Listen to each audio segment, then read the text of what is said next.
গণভোটের রায় বাস্তবায়ন করণীয় শীর্ষক গোলটেবিল বৈঠকের আয়োজন করে খেলাফত মজলিস। জাতীয় প্রেসক্লাবে অনুষ্ঠিত এই আলোচনায় অংশ নেন ১১ দলীয় ঐক্যের নেতারা। আলোচনায় অংশ নিয়ে বক্তারা বলেন, সরকার জনগণের বিপক্ষে অবস্থান নিয়েছে। গণভোট নিয়ে জনগণের সাথে প্রতারণা করছে বলে অভিযোগ তাদের। আপনারাই প্রতারণা করছেন, তাদেরকে ভুল প্রচারিত করছেন, নিজের সঙ্গে আপনারা প্রতারণা করছেন। নিজে যে গণভোটের পক্ষে আমরা বলেছেন, এর সঙ্গে প্রতারণা করছেন। আপনারা হচ্ছে মহাপ্রতারণায় লিপ্ত। জাতি আপনাদের প্রতারণা বুঝতে পারছে, আপনারা এই প্রতারণা করে বাঁচতে পারবেন আমরা আশা করি। এইভাবে চলতে পারে না। আর আমরা সেকেন্ড অটোক্রেটও দেখতে চাই না, সেকেন্ড ফেসিজমও আমরা বাংলাদেশে আর দেখতে চাই না।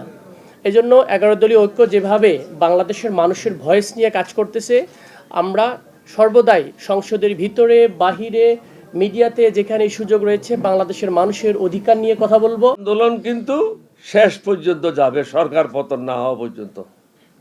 হয়তো সরকার এই সংস্কার আমরা যেটা বলছি, তারা যেটা বলেছিল, এটার মধ্যে কোনো ভিন্নতা নাই। এই সংস্কারগুলি করতে হবে, এই পার্লামেন্টের এই অধিবেশনে করতে হবে। দরকার হলে পার্লামেন্ট 3 দিন এক্সটেন্ড করেন, 4 দিন এক্সটেন্ড করেন। অনুষ্ঠানে জামাতের সেক্রেটারি জেনারেল বলেন, জুলাই সনদ নিয়ে সরকার বিরোধীদের উপর দায় চাপিয়ে দেশকে কর্তৃত্ববাদী শাসনের দিকে নিয়ে যেতে চায়। কর্তৃত্ববাদী, ফ্যাসিবাদী, দুর্নীতিবাদ যে সরকারকে আমরা বিদায় করেছি, সংবিধানের গুরুত্বপূর্ণ 10টা সাংবিধানিক বিষয়ে ওনারা আপত্তি করেছেন।